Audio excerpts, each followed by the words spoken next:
तो hello everyone, welcome back to channel. आपका स्वागत है लेक्चर 16 में ऊप्स विद जावा के, और ये हमारे यूनिट 3 का लेक्चर 4 है। और इसके अंदर हम देखने वाले हैं base 64 encoding and decoding, try with resources, type annotations and repeating annotations. So basically हमारे 4 फीचर्स हैं जावा के, जो कि न्यूली ऐड हुए जावा के जो न्यू वर्जन से उनके अंदर। और देखो, अगर जावा को एज बस सेमेस्टर एग्जाम के लिए पढ़ रहे हो तो ये ज़्यादा हार्ड टॉपिक नहीं है, क्योंकि मैं जितना बताऊंगा बस उतना कर लेना, डेफिनेशन ही तो याद करनी है, और मैं आपको छोटे छोटे कोड बताऊंगा, उन्हें देख लेना, ठीक है, आराम से हो जाएगा। तो सबसे पहले हम देखते हैं बेस 64 एनकोड एंड डिकोड, ठीक है। तो बेसिकली अब जब भी हम डेटा एक जगह से दूसरी जगह ट्रांसफर करते हैं तो हमें ये दिक्कत रहती है हमारे पास एक कि सिक्योरिटी, ठीक है, मतलब कि आपका डेटा क्या हो सकता है, लीक हो सकता है, ठीक है। और दूसरी दिक्कत ये होती है कि आपका जो डेटा है ना थोड़ा सा छोटे फॉर्म में हो, यानी कि कंप्रेस्ड फॉर्म में हो, जिससे कि आपका डेटा स्टोर करने में और ट्रांसफर करने में कोई भी दिक्कत ना आए, ठीक है। तो बेस 64 एनकोडिंग एंड डिकोडिंग जावा के अंदर जो ऐड हुई थी नया फीचर,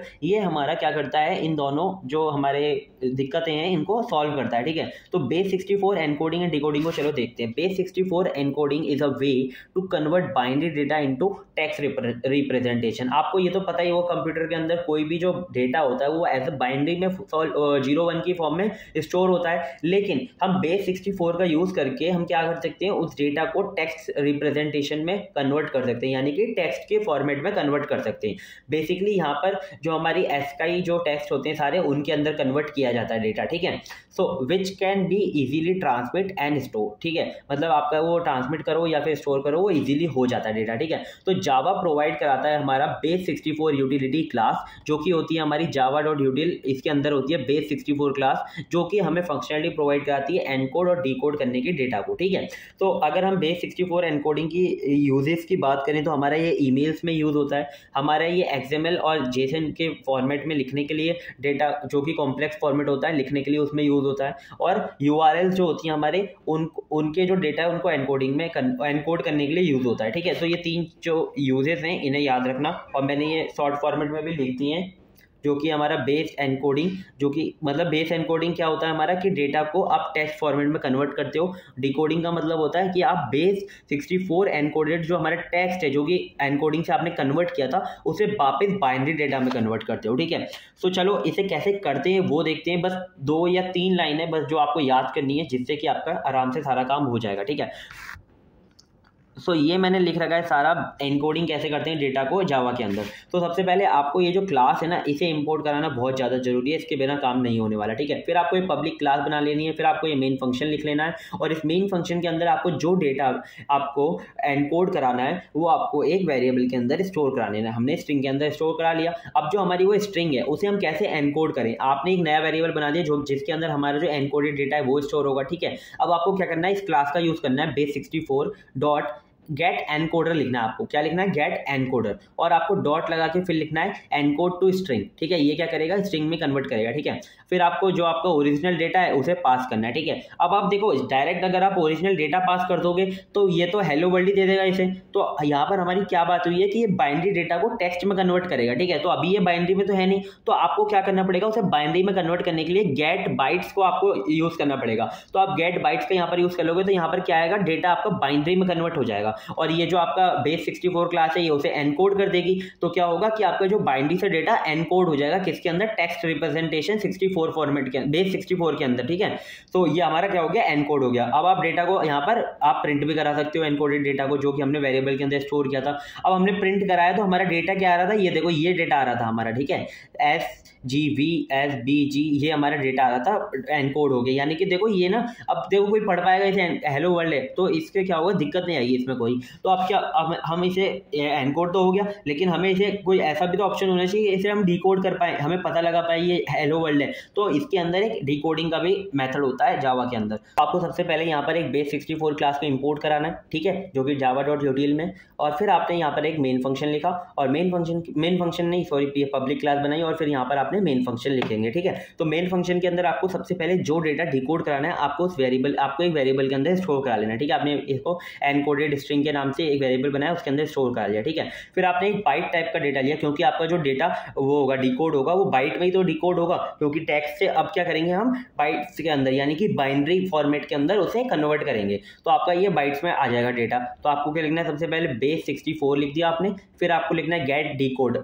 यहाँ पे देखो आपने एनकोडर लिखा था, है ना, और आपने यहाँ पर क्या लिखना है गेट डिकोडर, और आपने यहाँ पर क्या लिख देना है डिकोड, तो आपका डेटा क्या हो जाएगा डिकोड हो जाएगा। यहाँ पर आपको डेटा क्या कर देना है पास कर देना, यहाँ पे आपका डेटा पास हो गया। अब ये स्टोर कहाँ पर हो जाएगा, ये जो आपने बनाया ना डिकोड बाइट्स, इसके अंदर स्टोर हो जाएगा। अब हम क्या कर सकते हैं, इसे प्रिंट करा सकते हैं, लेकिन हमारा डेटा जब हम प्रिंट कराएंगे तो कैसा प्रिंट होगा, हमारा डेटा प्रिंट होगा बाइनरी की फॉर्म में, क्योंकि हमने बाइनरी की फॉर्म में ही डिकोड होता है ये। तो अब हम क्या करेंगे, उसे पहले हम स्ट्रिंग के अंदर कन्वर्ट करा लेंगे। तो स्ट्रिंग के अंदर हम टाइप कास्टिंग यूज करेंगे। आपने यहाँ पे स्ट्रिंग लिखा और यहाँ इस ब्रैकेट के अंदर डिकोडेड बाइट्स लिख दिया, तो ये क्या हो जाएगा टाइप कास्टिंग हो जाएगी। इसे कहते हैं एक्सप्लिसिट टाइप कास्टिंग, ठीक है। अब मतलब अलग से किसी डेटा टाइप को किसी और डेटा टाइप में चेंज करते हो, कन्वर्ट करते हो। तो आपने क्या किया, यहाँ पर बाइनरी को किसके अंदर कन्वर्ट कर दिया, स्ट्रिंग के अंदर कन्वर्ट कर दिया, और अब आप स्ट्रिंग को प्रिंट करा लो। अब आपने यहाँ पर आप देखोगे तो आउटपुट में आएगा आपका हेलो वर्ल्ड, ठीक है। आई होप ये भी आपको समझ में आ गया होगा। तो आपको बेस 64 एनकोड डिकोड हो गया। अब हम देखेंगे क्या, ट्राई विथ रिसोर्सेज, ठीक है। ट्राई विथ रिसोर्सेज, अब मैं पहले आपको एक कॉन्सेप्ट बताता हूँ, ट्राई विथ रिसोर्सेज है क्या। देखो, जब भी आप कोई भी रिसोर्स को यूज करते हो तो आपको उस जब आप देखो अच्छी प्रैक्टिस ये रहती है कि आप उस रिसोर्स को यूज करने के बाद क्लोज कर दो, ठीक है। अगर नहीं करोगे क्लोज कोई दिक्कत नहीं है, आपको कोई एरर नहीं आएगा, ठीक है। लेकिन एक दिक्कत हो सकती है कि आपका जो रिसोर्स है वो लीक हो सकता है, ठीक है। तो आपका ये गुड प्रैक्टिस रहती है, मैंने आपको पहले भी बताया था फाइल हैंडलिंग के अंदर, कि आपको उसे क्या करना है, रिसोर्स को क्लोज कर देना, ठीक है। तो हम उसे क्लोज कैसे करते थे, हम फाइनली ब्लॉक के अंदर उसे क्लोज करते थे, लेकिन ट्राई विथ रिसोर्स के हिसाब से यूज करके हम उसे ट्राई ब्लॉक के अंदर ही क्लोज कर सकते हैं। कैसे क्लोज कर सकते हैं, चलो देखते हैं। A try with resource statement introduce in Java 7 के अंदर इंट्रोड्यूस हुआ था, और ये सिंप्लीफाई करता है रिसोर्स मैनेजमेंट को, क्या करके ऑटोमेटिकली क्लोज करके रिसोर्सेज को when they are no longer needed, जब उनकी जरूरत नहीं है वो अपने आप उसे क्लोज कर देगा, हमें कोई दिक्कत नहीं है, हम वो अपने आप ही क्लोज कर देगा, ठीक है।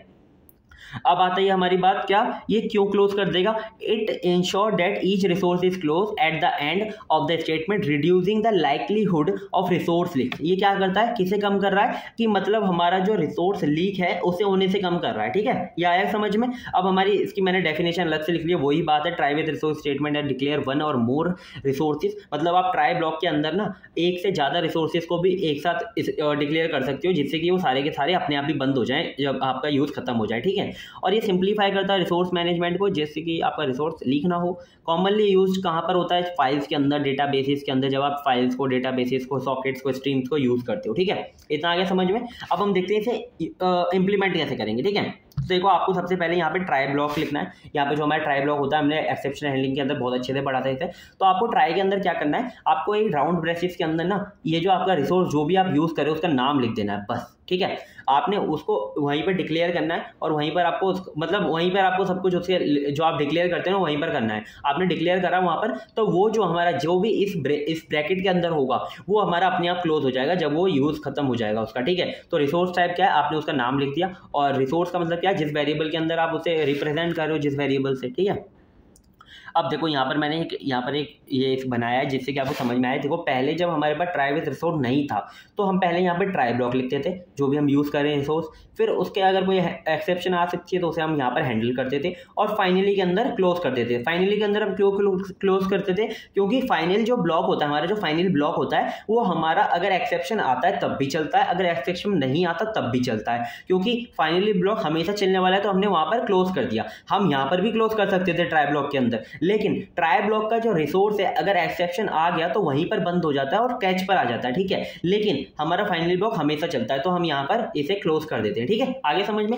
अब क्या हुआ कि ट्राई विद रिसोर्स आ गया, तो ट्राई विद रिसोर्स ने क्या फंक्शनलिटी ऐड कर दी कि आप भाई ट्राई के अंदर ही आगे एक राउंड ब्रैकेट लगाओ और वहां पर रिसोर्स को डिक्लेयर कर दो, तो आपको फाइनली ब्लॉक में क्लोज करने की कोई जरूरत नहीं है, वो अपने आप ही क्लोज कर देगा, ठीक है। तो यहाँ पर वो अपने आप क्या होगा, जो भी रिसोर्स हमने यूज किया वो अपने आप क्लोज हो जाएगा, और रिसोर्स लीक की जो चांसेस है वो बिल्कुल नहीं रहेंगी, ठीक है, कमी हो जाएंगी बिल्कुल, ठीक है। आई होप आपको ये चीज़ें समझ में आ गई होंगी, इससे ज़्यादा कोई यार पढ़ने की जरूरत नहीं है, इतना ही बहुत है, ठीक है। ये बस कोड देख लो। देखो अगर आपको ट्राई विथ रिसोर्स अगर आपसे पूछा जाता है 2 नंबर में, तो यार कोड भी लिखने की कोई ज़रूरत नहीं है, आप बस इतना ऐसे समझा के आ जाना। लेकिन आपका क्वेश्चन आता है अगर 7 नंबर का, तो आपको थोड़ा सा कोड लिखना ही पड़ेगा। तो कोड के अंदर आप कैसे लिखोगे, आपको ना यहाँ पर मैं एक यूज़ करके दिखा रहा हूँ। जब हम जावा के अंदर इनपुट लेते हैं, मैंने आपको एक लेक्चर के अंदर बताया था इनपुट लेना, तो आप स्कैनर का यूज़ करते हो, ठीक है। तो आप स्कैनर को यहाँ पर क्या करते हो, डिक्लेयर करते हो, ठीक है। तो आप आईपी से यूज़ कर रहे हो इस स्कैनर का, तो आपने IP is equal to new scanner लिखा यहाँ पर, ट्राई ब्लॉक के अंदर हमने मतलब पूरे स्कैनर को यूज़ किया, और यहाँ पर हमने क्या लिखा, इनपुट लिया यूजर से, ठीक है। अब हमने यहाँ पे इनपुट लिया, और हमें यहाँ करना पड़ेगा क्या, आईपी डॉट क्लोज लिखना पड़ेगा। क्यों, हमें यहाँ पर क्लोज करना पड़ेगा स्कैनर जो हमने यूज़ किया है। लेकिन हम इसे क्या कर सकते हैं, हम अगर हम ये जो हमने यहाँ पर डिक्लेयर किया है ना, इसे हम अगर यहीं पर डिक्लेयर कर देते हैं, ठीक है। अगर हमने यहीं पर डिक्लेयर कर दिया, तो आपको फाइनली ब्लॉक लिखने की कोई जरूरत नहीं है, तो क्लोज करने की जरूरत नहीं है, अपने आप ही क्लोज हो जाएगा, ठीक है। आई होप आपको ये भी समझ में आ गया होगा, ठीक है। अब देखते हैं क्या नेक्स्ट, एनोटेशन इन जावा। एनोटेशन क्या होते हैं, अब देखो हमने जब फंक्शनल इंटरफेस पढ़ा था, तो हमने फंक्शनल इंटरफेस करके एक एनोटेशन पढ़ा था, ठीक है, जो कि हम फंक्शनल इंटरफेस के ऊपर लगाते थे, जो कि हमारे इंटरफेस को ये हमें बता देता कि ये इंटरफेस फंक्शनल इंटरफेस है या नहीं है, ठीक है। अगर मतलब उसे हम ना लगाएं तो कोई एरर नहीं आएगा, कोई हमारा कोड गलत नहीं चलेगा। लेकिन अगर हम उसे लगा देते हैं, तो हमें ये पता चल जाता है कि कोई हमें एरर तो नहीं है, कोई हमारी फंक्शनल इंटरफेस में कोई दिक्कत तो नहीं आई है। तो एनोटेशन हमारे वहां पर यूज होते हैं, यानी कि ये क्या होता है, मेटा डेटा होता है। मेटा डेटा का मतलब क्या होता है, डेटा अबाउट डेटा, जो भी हम डेटा लिख रहे हैं उसके बारे में जो डेटा है वो हमारा होता है हमारा मेटा डेटा, ठीक है। तो एनोटेशन क्या है हमारा, एनोटेशन प्रोवाइड कराता है meta data about the program that is not part of the program, ठीक है। बेसिकली एनोटेशन हमारा कोई प्रोग्राम का पार्ट नहीं है, ठीक है, मतलब आप उसे नहीं लिखोगे तब भी कोई दिक्कत नहीं है, लेकिन वो हमारा डेटा के बारे में एक डेटा प्रोवाइड कराता है कि आपके डेटा के में कोई दिक्कत तो नहीं है, आपको चेक कर रहे हो या फिर वो सब, है ना। They have no direct effect on code but provide information to the compiler and tools, ठीक है। मतलब आप कंपाइलर और टूल से क्या कर सकते हो, इंटरेक्ट कर सकते हो एनोटेशन के थ्रू। इसका यूजेस कहाँ पर होता है, कॉन्फ़िगरेशन में यूज़ होता है, डॉक्यूमेंटेशन में यूज़ होता है, डिबगिंग में यूज़ होता है, ठीक है। ये 3 चीज़ें याद रखना, मतलब जैसे आप पॉइंट्स में लिख सकते हो अच्छे से इनके बारे में। और देखो कुछ हमारे एग्जांपल्स हैं एनोटेशन के, जैसे कि ओवरराइड हमने यूज़ भी किया है, डिपिक्टेड है, हमारा सप्रेस वार्निंग्स है, ठीक है। ये हमारे क्या है, एग्जाम्पल्स हैं कुछ एनोटेशन के। तो देखो यहाँ पर हमने ऐसे हमने ना ये वाला जो मेथड है हम ओवरराइड करा रहे हैं, ठीक है। तो हम इस ओवरराइड करा दें मेथड को, तो ऊपर हमें @ओवरराइड लिखने की कोई ज़रूरत नहीं है, लेकिन हम लिख रहे हैं। क्यों, क्योंकि अगर हमारे से कोई गलती हो जाती है इस मेथड के नाम लिखने में, या फिर कुछ और गलती हो जाती है, तो हमें ये बता देगा कि भाई आप जो ओवरराइड करा रहे हो ना, आपसे कोई मिस्टेक हो गई है, ऐसा कोई मेथड एग्जिस्ट ही नहीं करता है, ठीक है। तो हमें पता चल जाएगा। लेकिन अगर हम ओवरराइड नहीं लगाएंगे, तो हमें बाद में जो रिजल्ट आएगा वहाँ पर हमें वो देखने को मिलेगा गलत आंसर, ठीक है। लेकिन हम यहाँ पर ओवरराइड लगाएंगे तो हमें पहले ही पता चल जाएगा, ठीक है। तो ये होते हैं हमारे एनोटेशन। अब हम देखेंगे इसके टाइप्स, मतलब एनोटेशन के बहुत सारे टाइप्स होते हैं, लेकिन हमारे जो सिलेबस में मेंशन है 2 टाइप है, repeating annotation and type annotation. तो सबसे पहले हम टाइप एनोटेशन देखते हैं, बहुत ईजी है टाइप एनोटेशन। क्या होता है टाइप एनोटेशन, इंट्रोडक्शन है टाइप एनोटेशन का। Type annotation introduce in Java 8 में इंट्रोड्यूस हुआ था। Allow annotation to be use anywhere a type is use, ठीक है। जहां पर भी आपका टाइप यूज हो रहा है वहां पर आप इस एनोटेशन को यूज कर सकते हो, ठीक है। बेसिकली देखो पहले जो था जावा 8 से पहले आपके एनोटेशन बस कहां पर यूज होते थे, जब भी आप जैसे ओवरराइड है तो ये मेथड के पहले यूज होता था, ठीक है। आप मतलब एनोटेशन को कहीं पर भी यूज नहीं कर सकते थे। लेकिन जावा 8 में हमारा रिपीटिंग एनोटेशन और टाइप एनोटेशन आए, जिनको आप कहीं पर भी यूज कर सकते थे, ठीक है। रिपीटिंग एनोटेशन तो जब आप समझोगे तो आप बोलोगे यार हम एनोटेशन बना भी सकते हैं, ठीक है। तो हम टाइप एनोटेशन को कहीं पर भी यूज कर सकते हैं। कहां पर यूज कर सकते हैं, बेसिकली आप टाइप के अंदर including type declaration, type cast, type parameters, जहां पर भी आप अपने टाइप को डिक्लेयर कर रहे हो, जहां पर भी आप टाइप को कास्ट कर रहे हो यानी कि उसके चेंज कर रहे हो, टाइप कास्टिंग कर रहे हो, या फिर आप टाइप पैरामीटर्स को डिफाइन कर रहे हो, वहां पर आप इसे यूज कर सकते थे, ठीक है। This provide additional flexibility and precision in adding meta data to the code, मतलब कि आपको ना और ज़्यादा प्रिसीजन मिल जाएगा और फ्लेक्सिबिलिटी मिल जाएगी आपको कोड के बारे में, है ना। जैसे कि आपको पता चल जाएगा, पहले एरर पता चल जाएंगे एनोटेशन को यूज़ करके। तो देखो हम इसमें क्या करते थे, मैं ये सब चीज़ें तो आपको अपने आप समझ में आ जाएंगी, मैं आपको ये बताता हूँ। यहाँ पर देखो आपने ना क्लास डिफाइन कर रखी है टाइप एनोटेशन एग्जाम्पल। इसके अंदर ना आपने एक मेथड डिफाइन किया है, इसके अंदर आपने एक ये जो पैरामीटर्स हम पास करते हैं, हमारा पैरामीटर हमारा स्ट्रिंग टाइप का इनपुट, ठीक है। आपने इसके आगे क्या लिख दिया, @ नॉन नल। आपने जैसे @ नॉन नल लिख दिया ना, तो इसका मतलब ये है कि आपका जो ये स्ट्रिंग है, ये जो आपकी स्ट्रिंग है, आप इसे खाली नहीं छोड़ सकते, ठीक है, नॉन नल, यानी कि आप इसे नल नहीं छोड़ सकते, आपको ये कंप्लीट करनी पड़ेगी। और अगर किसी ने खाली छोड़ दी तो ये अपने आप उसे एरर दे देगा, ठीक है, मतलब कि आपको बाद में एरर नहीं मिलेगा, आपको वहीं पर एरर दिखने को मिल जाएगा, ठीक है। तो ये हमारा यूज होता है। और जैसे आप यहाँ पर डिक्लेयर कर रहे हो अपने टाइप डेटा टाइप को, जैसे कि आप यहाँ पर लिस्ट बना रहे हो, ठीक है, तो आपने यहाँ पर क्या लिख दिया, नॉन नल। तो यानी कि ये जो आपकी लिस्ट है ना नेम्स नाम की, ये खाली नहीं रह सकती, ठीक है, मतलब इसके अंदर आप कोई भी चीज़ खाली नहीं छोड़ सकते। समझ में आ गया होगा आपको, मतलब इसके अंदर जो स्ट्रिंग होगी हमारी वो खाली नहीं रहेगी, नॉन नल स्ट्रिंग, यानी कि आप जो भी लिख रहे हो खाली नहीं छोड़ोगे। आई होप आपको यार ये समझ में आ गया होगा। और देखो ज़्यादा बढ़ने की कोई ज़रूरत नहीं है इसके अंदर। अगर आपसे एनोटेशन, सिर्फ एनोटेशन पूछ लिया तो आपको ये सारी चीज़ें लिख कर आनी पड़ेगी, what is annotation, type annotation, repeating annotation, ठीक है। लेकिन आपसे डायरेक्टली टाइप एनोटेशन पूछता है, तो इतना जो मैंने आपको ये पेज में कराया ना, आप इतना भी कर दोगे ना तो बहुत है यार, इससे ज़्यादा करने की कोई ज़रूरत नहीं है, ठीक है। अब हम देखते हैं क्या रिपीटिंग एनोटेशन। रिपीटिंग एनोटेशन होते क्या है, बेसिकली जब आप एक एनोटेशन बनाते हो, ठीक है, आपने एक एनोटेशन बनाया, अब आप उसी एनोटेशन को यूज करना चाहते हो, बस क्या करना चाहते हो, आप उसकी जो वैल्यूज हैं उन्हें चेंज करना चाहते हो, ठीक है, बस आपकी जो वैल्यूज है उन्हें चेंज करना चाहते हो, लेकिन उसका जो स्ट्रक्चर है वो सेम रहने वाला है, तो आप रिपीटिंग एनोटेशन का वहां पर यूज कर सकते हो, ठीक है। अब देखो रिपीटिंग एनोटेशन इंट्रोड्यूस हुए थे कब, जावा 8 में। अलाउ करते हैं क्या, same annotation to be applied multiple times to the same declaration और टाइप यूज, यानी कि सेम डिक्लेरेशन रहेगा, उसका यूज भी मतलब जो टाइप रहेगा वो भी सेम रहेगा, लेकिन बस आप उसे क्या कर सकते हो, मल्टीपल टाइम्स यूज कर सकते हो। This feature simplify scenario where you need to apply the same annotation with different value. मैंने आपको ये पहले ही बता दिया, जहां पर भी आपको सेम एनोटेशन का यूज कर सकते हो, किसके साथ, अलग अलग वैल्यूज के साथ। तो बेसिकली इसके अंदर बस आपके दो चीजें आपको याद रखनी है, एक declare the repeatable annotation type and declare the containing annotation type. अब देखो इसका जो कोड होता है ना, वो तो यार 2-3 पेज का जाएगा, ठीक है, यानी कि मतलब कम से कम नहीं तो 60-70 लाइन का जाएगा, अगर आप मतलब लिखने जाओगे, पूरा अच्छे से यूज करने जाओगे। लेकिन मैं आपको जो मेन चीज जो आपको पेपर के अंदर लिख के आनी है, आपको ये दो चीजें लिख कर आनी है। डिक्लेयर करो क्या, रिपीटेबल एनोटेशन टाइप को, और फिर डिक्लेयर करो कि आपके जो रिपीटेबल टाइप एनोटेशन होंगे वो कहां पर स्टोर होंगे, वो आपको कंटेनर डिफाइन करना है, ठीक है। बस दो चीजें याद रखनी है। तो आप उसे पहले डिक्लेयर कैसे करते हो, आप @रिपीटेबल से आप उसे डिक्लेयर कर सकते हो, ठीक है। आपने जैसे यहाँ पर लिखा क्या, @रिलेटेबल, और यहाँ पर अंदर आपने लिख दिया क्या, शेड्यूल्स डॉट क्लास, ठीक है, मतलब कि आपने @ पहले रिलेटेबल लिख दिया और आपने यहाँ पर डिफाइन कर दिया कि किस क्लास के अंदर स्टोर होंगे, यानी कि शेड्यूल्स क्लास के अंदर स्टोर होंगे। अब आपको उसका स्ट्रक्चर बनाना पड़ेगा, तो आपने लिख दिया पब्लिक @इंटरफेस। पब्लिक नहीं लिखोगे तब भी चलेगा, आपको बस @इंटरफेस लिखना है, और आपको अपने जो एनोटेशन है उसका नाम प्रोवाइड कराना है, ठीक है, और फिर उसके अंदर स्ट्रक्चर प्रोवाइड कराना है। तो इसके अंदर बेसिकली दो वेरिएबल रहने वाले हैं हमारे, डे और टाइम। अब आप बोलोगे भैया इसके आगे तो ब्रैकेट लगा हुआ है, तो आपको यहाँ पर ब्रैकेट लगाना पड़ता है, ठीक है। बेसिकली आपको ये चीज़ें यार याद रखनी पड़ेगी, मैं इसमें कुछ नहीं कर सकता, आपको ये चीज़ें याद रखनी पड़ेगी, ठीक है। तो आपको डे और टाइम आपको ऐसे लिखने हैं, यही आप एग्जाम्पल बिल्कुल सेम टू सेम लिख कर आ सकते हो, कोई दिक्कत नहीं है, ठीक है। आपने यहाँ पर अपना एक वो बना लिया, एनोटेशन बना लिया, ठीक है। अब इस एनोटेशन को कहाँ पर स्टोर करना है, आपने यहाँ पर डिफाइन कर दिया, शेड्यूल्स क्लास के अंदर स्टोर करना है। तो ये जो शेड्यूल्स क्लास होगी ना, आप इसके अंदर सेम ये जो शेड्यूल टाइप के डेटा स्टोर होंगे, ठीक है। तो आपने यहाँ पे देखो ये बना दिया है शेड्यूल, आपने ब्रैकेट लगा दिया और वैल्यूज, ठीक है। आपको ये दो चीज़ें भी डिफाइन करनी पड़ेगी। तो ये होता है क्या, रिपीटिंग एनोटेशन। अब आप इसका यूज़ कैसे करते हो यार, देखो अगर आपको लग रहा है ना भैया बहुत कंफ्यूजिंग हो रहा है, तो यार बस इतना चीज़ समझ लो कि हमारा रिपीटिंग एनोटेशन कहाँ पर यूज होता है, जब हमें सेम एनोटेशन को यूज करना होता है डिफरेंट वैल्यूज के साथ, और उसके अंदर दो चीजें होती हैं। उसे आपको पहले रिपीटेबल एनोटेशन को डिक्लेयर करना है, और दूसरी चीज आपको उसके अंदर कंटेनर डिक्लेयर करना है, जहां पर आपके रिपीटेबल एनोटेशन टाइप क्या होंगे, स्टोर होंगे, ठीक है। बस आपको दो चीजें याद रखनी है, और यार ये कोड याद कर लेना।